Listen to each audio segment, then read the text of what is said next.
जय हिंद दोस्तों। आप सभी का स्वागत है मिशन आईक्यू के डेली करंट अफेयर्स एपिसोड में।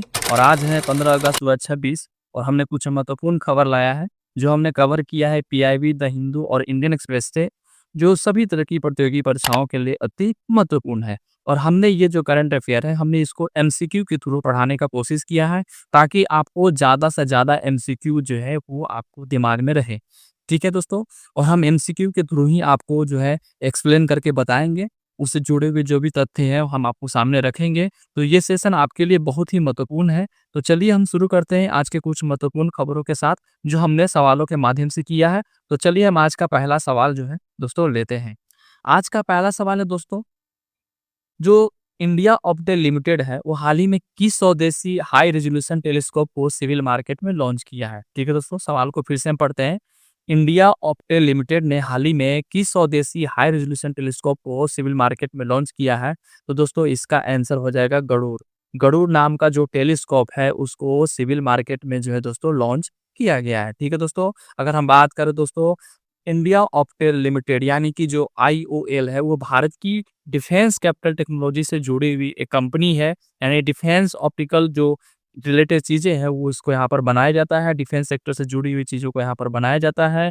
और हाल ही में इसमें न्यूज़ में देखा गया है कि इसने हाई रेजोल्यूशन टेलीस्कोप जो है वो सिविल मार्केट में लॉन्च किया है, जिसका नाम क्या है दोस्तों, गरुड़ है। ये हाई रेजोल्यूशन टेलीस्कोप क्या होता है दोस्तों, तो ये ऐसा क्षमता वाला टेलीस्कोप होता है जो दूर स्थित वस्तु को भी आप स्पष्ट रूप से देख सकते हैं। ठीक है दोस्तों, और इस प्रकार का जो ऑप्टिकल टेक्नोलॉजी है ये इसका महत्व काफ़ी बढ़ जाता है क्योंकि ये सर्वेलाइंस और ऑब्जर्वेशन और मॉनिटरिंग का काम बहुत आसानी से कर लेता है। ठीक है दोस्तों, और सबसे महत्वपूर्ण बात यह है दोस्तों कि ये टेक्नोलॉजी जो है वो डिफेंस एप्लीकेशन तक ही सीमित नहीं है, इसको सिविल मार्केट में भी लॉन्च किया गया है, इसलिए इसको न्यूज़ में लाया गया है। सिविल मार्केट में आने से क्या हो जाता है कि आम जनता भी इसको जो है इसका इस्तेमाल कर सकती है। ठीक है दोस्तों, नेक्स्ट सवाल है दोस्तों, बहुत ही महत्वपूर्ण सवाल है।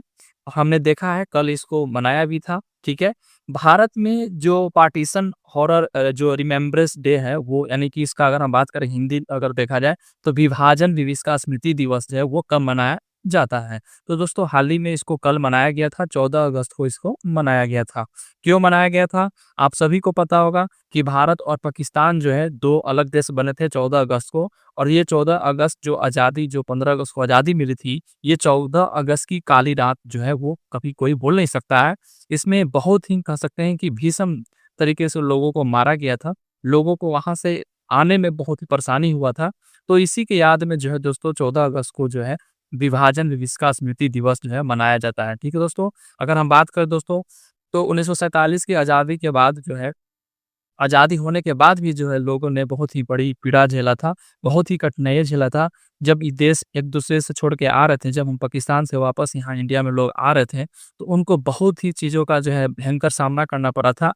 तो बहुत ही मुश्किल था, इतना आसान नहीं था। और ये जो है ये इसको भूला नहीं जा सकता है, इसको काली याद के रूप में इसको आप रिमेंबर कर सकते हैं क्योंकि ये बहुत ही भयानक स्थिति था, बहुत सारे लोग इसमें मारे गए थे। ठीक है दोस्तों, तो ये दिन 14 अगस्त है और इस दिन पाकिस्तान का इंडिपेंडेंस डे भी मनाया जाता है। ठीक है दोस्तों, और हमारे देश में इसको 14 अगस्त को हम क्या बुलाते हैं, विभाजन विविष्का स्मृति दिवस। ठीक है दोस्तों, नेक्स्ट सवाल है दोस्तों, आपको पता है कि भारत में इस साल जो है ब्रिक्स का बैठक होने वाला है, तो उससे रिलेटेड सवाल हमेशा आते रहेंगे। तो हमने भी इसको एक कवर किया है। जो 8 BRICS working group meeting on जो oceanic and polar science and technology का जो आयोजन है वो कहाँ शुरू किया गया है। उम्मीद करते हैं कि आपको ये सवाल का आंसर आ गया होगा। सवाल बहुत ही आसान है कि जो 8वां ब्रिक्स वर्किंग ग्रुप मीटिंग है on oceanic and polar science and technology, उसका आयोजन कहाँ शुरू हुआ है। तो दोस्तों इसका आंसर हो जाएगा सी, यानी कि गोवा। तो गोवा में दोस्तों 8वां जो ब्रिक्स वर्किंग मीटिंग ओशियनिक है उसका जो है आयोजन शुरू किया गया है। अगर हम बात करें दोस्तों तो ब्रिक्स जो कि एक अंतर्राष्ट्रीय महत्वपूर्ण संस्था है और भारत को इस बार अध्यक्षता मिला है। भारत में ये जो है जो मीटिंग है वो होने वाली है। और भारत में आपने देखा होगा कि हर जगह को, हर क्षेत्रों में अलग-अलग जो है ग्रुपों की मीटिंग जो है वो की जा रही है। और इस बार जो गोवा में जो मीटिंग हो रहा है वो हो रहा है meeting on oceanic and polar science technology से जुड़ा हुआ सब्जेक्ट पर। ठीक है दोस्तों, ये ओशियनिक साइंस क्या होता है दोस्तों, तो ये महासागरों से संबंधित वैज्ञानिक अध्ययन होता है। और पोलर साइंस जो होता है वो आर्कटिक और अंटार्कटिक क्षेत्रों से जुड़ा हुआ एक वैज्ञानिक अध्ययन होता है। इसका हम अध्ययन क्यों करते हैं? तो क्लाइमेट चेंज या समुद्री जो इकोसिस्टम है या जो पोलर इकोसिस्टम है, उससे जो जुड़े हुए महत्वपूर्ण विषय हैं, उसमें हम गहन रिसर्च करते हैं और जो कमियाँ होता है उसको हम बाहर निकाल कर के उसको समाधान करने की कोशिश करते हैं। ठीक है दोस्तों? नेक्स्ट सवाल है दोस्तों, बहुत ही महत्वपूर्ण सवाल है। भारत ने साउथर्न अफ्रीकन कस्टम यूनियन यानी कि एसएसयू, जिसको सक्कू कह सकते हैं, इसके साथ टर्म्स ऑफ रेफरेंस को हस्ताक्षर किए हैं। तो वो टर्म ऑफ रेफरेंस क्या है दोस्तों? इसमें आंसर क्या होगा?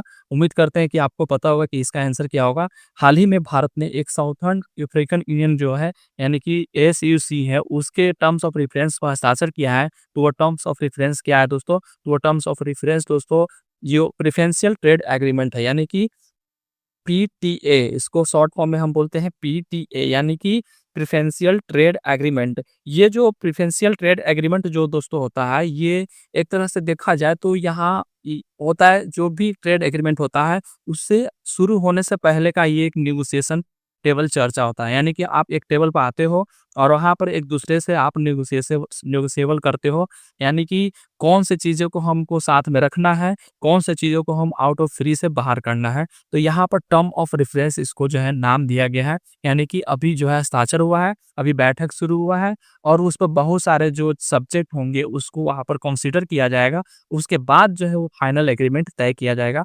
ठीक है दोस्तों? तो टर्म ऑफ रेफरेंस आसान भाषा में कहें तो यानी कि नेगोशिएशन या एग्रीमेंट का कार्य ढांचा जो है उसको रोड मैप को समझ सकते हैं। ठीक है?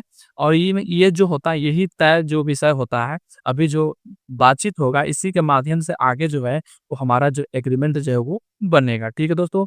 अगर हम बात करें सबसे इम्पोर्टेंट ये जो करंट अफेयर्स का हमने इसको इसलिए कवर किया था क्योंकि हमने इसको पीआईबी से कवर किया है। तो इसमें सबसे महत्वपूर्ण था एसएसयू। ये एसएसयू में जो कौन-कौन से देश शामिल हैं, तो इसमें 5 जो सदस्य देश शामिल हैं। साउथ अफ्रीका हो गया, बोत्सवाना हो गया, नामीबिया हो गया, लेसोथो हो गया और इस्वाटिनी हो गया। ये सारे जो हैं 5 देश हैं, आपको शामिल हैं। इसको आप रिमेंबर कर लेना, ये बहुत ही इम्पोर्टेंस है। ठीक है दोस्तों? अगर हम बात करें कि जो पीटीए है वो क्या है? तो पीटीए जो होता है सदस्य देशों के एक दूसरे से कुछ चयनित प्रोडक्ट पर जो है प्रेफरेंशियल यानी कि कम विशेष टैरिफ की सुविधा दिया जाता है। तो ये मैं बता रहा था कि इसे फ्री ट्रेड एग्रीमेंट की तरह नहीं कंफ्यूज नहीं करना, मतलब ये फ्री ट्रेड एग्रीमेंट नहीं है। इसमें क्या होता है कि कुछ जो प्रोडक्ट है उस पर हो सकता है कि एक दूसरे देश जो है उसमें टैरिफ ना लगाए या टैरिफ कम कर दे। तो ये यहाँ पर छूट मिलता है थोड़ा बहुत। तो उसी को लेकर के हम कहते हैं कि अभी जो है प्रेफरेंशियल यानी कि इसको प्रेफरेंस दे रहे हैं, है ना? इसीलिए इसका पूरा नाम हो गया है प्रेफरेंशियल ट्रेड एग्रीमेंट। ठीक है दोस्तों? नेक्स्ट सवाल है, बहुत ही महत्वपूर्ण सवाल है। वो है इंडियन रेलवे ने किस जो है ऑटोमेटिक ट्रेन प्रोटेक्शन सिस्टम के वर्जन 4.0 को इज्जतनगर डिवीजन में लगाने की मंजूरी दी है। तो इज्जतनगर डिवीजन जो है ये एक डिवीजन है जहाँ पर अभी जो रेलवे का जो आया है वर्जन 4.0 कवच, उसको लागू करने के लिए किया गया। तो कवच क्या नाम है उसका? कवच 4.0। ठीक है दोस्तों? अगर हम बात करें तो जो इंडियन रेलवे है वो इज्जतनगर डिवीजन में जो ऑटोमेटिक ट्रेन प्रोटेक्शन सिस्टम है वो कवच वर्जन 4.0 उसको लगाने की मंजूरी दी है। ये कवच क्या होता है? तो भारत में ही विकसित एक ऑटोमेटिक जो ट्रेन प्रोटेक्शन सिस्टम है, इसका उद्देश्य ये होता है कि अधिक सुरक्षित जो है रेल को चलाना और कोई भी दुर्घटना हो उसको कम करना। ठीक है? कवच क्या करती है कि एक रेलवे सेफ्टी टेक्नोलॉजी पर काम करती है और ये जो मूवमेंट होता है उस पर ये निगरानी करती है। ट्रेन को टकराने से बचने का ये कह सकते हैं कि बैलेंस करती है, रोकने का काम करती है और एक सुरक्षा सीमा जो है वो प्रदान करती है ताकि जो है ब्रेकिंग सिस्टम जो है एक कह सकते हैं कि सेफ्टली लग सके, यानी कि जो ट्रेन है एक दूसरे में टक्कर ना खा सके। ठीक है? तो ये बहुत ही इंपॉर्टेंट है और इसको कहाँ पर लगाया गया है? तो ये इज्जतनगर डिवीजन जो है ये इसको अभी लगाया गया है। ये इंडियन रेलवे का एक कह सकते हैं कि ये डिवीजन है और यहीं पर इसको शुरू किया गया है। इससे पहले कई तरह के जो डिवीजन है वहाँ पर लागू किया गया है। ठीक है? तो ये कोई नई विषय नहीं है, लेकिन फिलहाल क्योंकि ये चर्चा में है, तो इसको यहाँ पर हमने इसको जो है कवर किया है। ठीक है दोस्तों? नेक्स्ट सवाल है, सवाल नंबर 6 है, ये 2026 के जो Hurun India most valuable family business जो लिस्ट है, उसमें शीर्ष स्थान किस परिवार ने प्राप्त किया है? तो हर साल की भांति इस साल भी जो है भारत के जो अंबानी परिवार है, उसने ये यहाँ पर सबसे शीर्ष जो है वो प्राप्त किया है। ठीक है दोस्तों? अगर 2026 की जो Hurun India most valuable family business list की अगर हम बात करें, तो अंबानी फैमिली जो है वो पहला रैंक प्राप्त किए हैं। ये लिस्ट क्या होता है दोस्तों कि भारत के जो सबसे प्रमुख फैमिली रन बिजनेस होता है, उसको यहाँ पर वैल्यूएशन करके रैंक जो है वो प्रोवाइड किया जाता है। और अंबानी फैमिली ही क्यों? क्योंकि अंबानी फैमिली से जुड़े हुए बहुत सारे बिजनेस है। रिलायंस इंडस्ट्री जो कि एक बहुत बड़ा कंपनी है, उससे बहुत सारे जो जुड़े हुए बिजनेस हैं और इन परिवार का ही इस पर जो है दबदबा है, पूरे परिवार का ही इस पर कह सकते हैं कि एकाधिकार है। तो इसीलिए ये परिवार जो है सबसे अमीर परिवार भी कहा जाता है भारत का। ठीक है दोस्तों?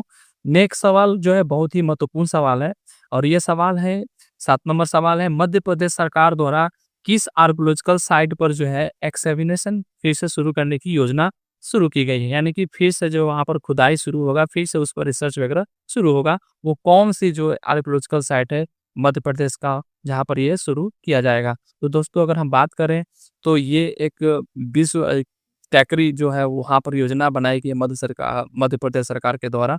और ये जो कह सकते हैं कि जो विश्व टेकरी आर्कियोलॉजिकल साइट है, ये यहाँ पर कुछ महत्वपूर्ण जानकारी जो है अभी नहीं मिली है, नहीं प्राप्त हुआ है। तो फिर से जो है सरकार जो है यानी कि जो वैसे टेकरी है यानी कि जो वैसे टेकरी है यानी कि जो मध्य प्रदेश सरकार ने यहाँ पर फिर से जो है उत्खनन शुरू करने की योजना बनाई है। ठीक है? ये उत्खनन क्यों महत्वपूर्ण है? क्योंकि ये जो ज़मीन के नीचे छिपे कुछ जो सर महत्वपूर्ण जो चीज़ें हैं, जो खनिज हैं, जो अवशेष हैं, वो अभी छिपे हुए हैं। उसको अभी जानकारी जो है उसका प्राप्त नहीं हुआ है, तो इसके लिए फिर से सरकार चाहती है कि उस चीज़ तक पहुँचे और उसको हम फिर से जानकारी प्राप्त करें और फिर से जो है हम इसका एक अलग-सा जो है कह सकते हैं कि इस पर हम सर्वे को लिखें। ठीक है?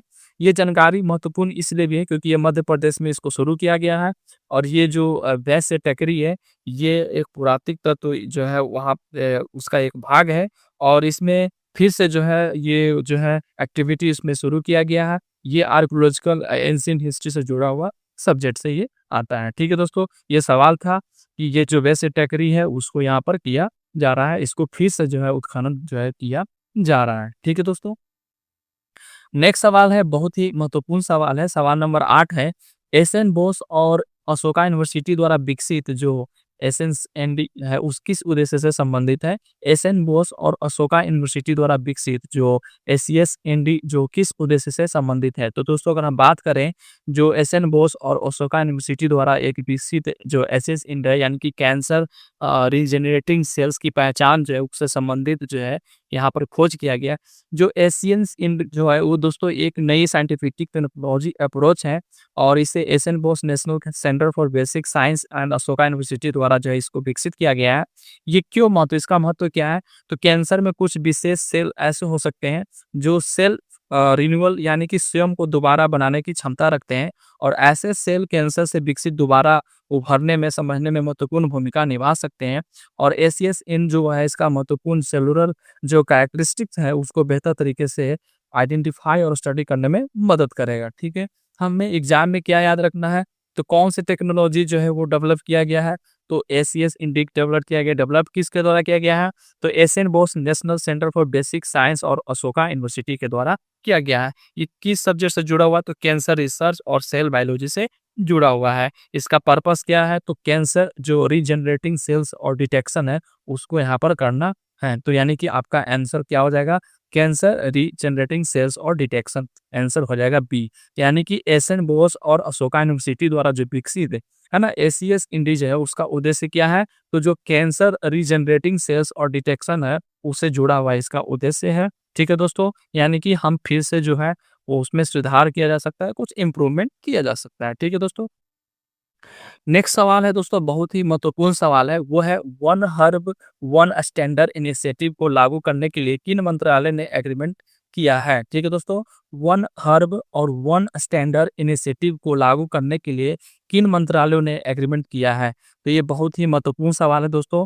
हम उम्मीद करते हैं कि आप इसका आंसर देंगे। अगर हम बात करें दोस्तों हर्ब यानी कि जो औषधीय पौधे हैं इसके लिए एक समान बेहतर यानी कि क्वालिटी स्टैंडर्ड विकसित करने के उद्देश्य से जो मिनिस्ट्री ऑफ आयुष और ministry of health and family welfare है उसने मिल करके वन हर्ब वन स्टैंडर्ड जो है वो एक पहल जो है वो एग्रीमेंट किया है। ये वन हर्ब वन स्टैंडर्ड क्या होता है? तो इस पहल का उद्देश्य यही होता है कि जो मेडिसिन हर्ब है उसको स्टैंडर्डाइज क्वालिटी पैरामीटर पर तय करना है। ये सुनिश्चित करना है कि किसी जो औषधि यानी कि हर्ब की जो पहचान है, उसकी जो क्वालिटी है, उसकी जो शुद्धता है, उसको मानक जो है स्पष्ट हो और यूनानी, सिद्ध, होम्योपैथी जो पारंपरिक चिकित्सा प्रणाली है, उसमें जो है हर्ब की जो है उसमें उपयोगिता बढ़े, है ना? और बहुत सारे लोग इससे जुड़े। इसमें फ़ोकस यही किया गया है कि जो मेडिसिनल हर्ब जो है उसमें स्टैंडर्ड क्वालिटी पैरामीटर तय किया जाए, है ना? एक समान क्वालिटी स्टैंडर्ड और काफ़ी विश्वसनीय जो है वो सुरक्षा जो है सुनिश्चित करानी चाहिए ताकि लोग ज़्यादा से ज़्यादा इसका इस्तेमाल कर सकें। ठीक है दोस्तों? तो ये इसका आंसर क्या हो जाएगा? मिनिस्ट्री ऑफ आयुष और ministry of health and family welfare, यानी कि आपका इसमें आंसर हो जाएगा ए, मिनिस्ट्री ऑफ आयुष और ministry of health and family welfare. है ना? ये मंत्रालय के द्वारा जो है इसको एग्रीमेंट किया गया है। बहुत ही महत्वपूर्ण सवाल था। हमने इसको पीआईबी से कवर किया है। ये जो न्यूज़ लिया गया है ये पीआईबी से लिया गया है, तो बहुत ही महत्वपूर्ण है, इसको आप याद करना। ठीक है दोस्तों? सवाल नंबर 10 है दोस्तों, केंद्रीय गृह मंत्री अमित शाह ने लाइब्रेरी को जोड़ने के लिए किस ऐप को लॉन्च किया है? तो जितने सारे जो लाइब्रेरीज हैं भारत में, उसको जोड़ने के लिए अमित शाह जी ने एक जो है एप्लीकेशन को लॉन्च किया है। उस एप्लीकेशन का नाम है ज्ञान भारत मिशन। क्या नाम है? ज्ञान भारत मिशन। ठीक है? ज्ञान भारत मिशन। दोस्तों जो ज्ञान भारत मिशन है, उस ऐप को लॉन्च किया गया है केंद्रीय गृह मंत्री अमित शाह द्वारा। देश भर में जो लाइब्रेरी है उसको एक डिजिटल नेटवर्क से जोड़ने के लिए इसको लॉन्च किया है। ये ज्ञान भारत मिशन क्या है? तो ये एक डिजिटल एकीकरण के लिए एक राष्ट्रीय मिशन है। देश भर में जितने सारे जो स्कूल, कॉलेज, विश्वविद्यालय में जो लाइब्रेरी हैं, पुस्तकालय हैं, उनको एक साथ है डिजिटली जोड़ा जाएगा और one nation one library network की जो है दिशा है, उसमें एक महत्वपूर्ण ये कदम माना जाता है। भारत के जितने सभी प्रमुख लाइब्रेरी हैं, उसको डिजिटल प्लेटफॉर्म पर जोड़ना है और उसमें ई बुक की सुविधा, जनरल रिसर्च मटेरियल, सारे चीज़ की जो सुविधाएँ हैं वो पहुँचाना है। ठीक है दोस्तों? डिजिटल इंडिया और ज्ञान आधारित समाज को बढ़ावा देना है। ये महत्वपूर्ण क्यों है? तो ये इसलिए कि क्योंकि अमित शाह ने इसको लॉन्च किया है। ये पूरे भारत भर में जितने सारे लाइब्रेरी हों, उनको एक साथ एक प्लेटफॉर्म पर लाया जाएगा।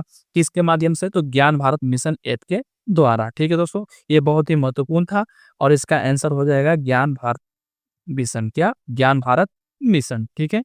नेक्स्ट सवाल है, बहुत ही महत्वपूर्ण सवाल है। आईटीयू के जो जनरेशन कनेक्ट यूथ जो एनवाय के रूप में भारत में कितने जो संचार मित्र हैं वो चुने गए हैं? ठीक है? सवाल बहुत ही महत्वपूर्ण है कि जो आईटीयू के जो जनरेशन कनेक्ट यूथ एनवाय के रूप में भारत में कितने जो संचार मित्र हैं वो चुने गए हैं। अगर हम बात करें दोस्तों कि जो जनरेशन कनेक्ट यूथ एनवाय यानी कि JCYE क्या है? तो जनरेशन कनेक्ट यूथ एनवाय जो है ये इंटरनेशनल टेलीकम्युनिकेशन यूनियन यानी कि आईटीयू की एक वैश्विक पहल है और जिसका उद्देश्य क्या है कि digital transformation, ICT policy, digital inclusion, innovation नेतृत्व प्रदान करना युवाओं को और आईटीयू युवाओं अपने देश की प्रतिनिधित्व हुए डिजिटल विकास से जुड़े हुए वैश्विक कार्यक्रम में भाग ले सकते हैं।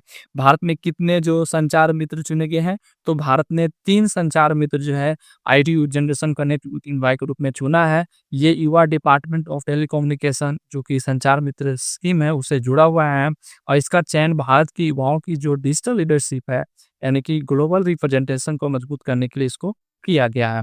ये संचार मित्र स्कीम क्या है दोस्तों? तो ये जो स्कीम है ये आपको इसका नोडल मंत्रालय की अगर हम बात करें तो ministry of communication, department of telecommunication DOT है। इसका उद्देश्य यही है डिजिटल सुरक्षा, साइबर फ्रॉड, जो अवेयरनेस है, रिस्पॉन्सिबल मोबाइल यूजेज है, डिजिटल लिटरेसी है, इसको जो है बढ़ावा देना है और संचार मित्रों को डिजिटल एम्बेसडर के रूप में भी तैयार किया जाना है। ठीक है दोस्तों? तो इसका आंसर क्या हो जाएगा? आईटीयू के जो जनरेशन कनेक्ट यूथ एनवाय के रूप में भारत में कितने संचार मित्र जो है चुने गए हैं? तो आंसर हो जाएगा बी, कितने? 3 जो है वो चुने गए हैं। तो दोस्तों आज का 15 अगस्त का हमने ये महत्वपूर्ण जो खबर था हमने आपको कवर किया है। अगर आपको पसंद आए तो प्लीज़ लाइक, सब्सक्राइब ज़रूर करें और आगे जो है क्लास कंटिन्यू रहेगा। उम्मीद करते हैं कि आपको हम बीच में छोड़ के नहीं जाएँगे, तो आपके साथ हमेशा बने रहेंगे और अच्छे कंटेंट के साथ। और खास करके इसमें एक अलग ये है कि हम एमसीक्यू के साथ डायरेक्ट आएँगे ताकि आपको डायरेक्ट एमसीक्यू जो है वो दिमाग में रहे और आप उसे आंसर पिक अच्छे से कर सकें। धन्यवाद।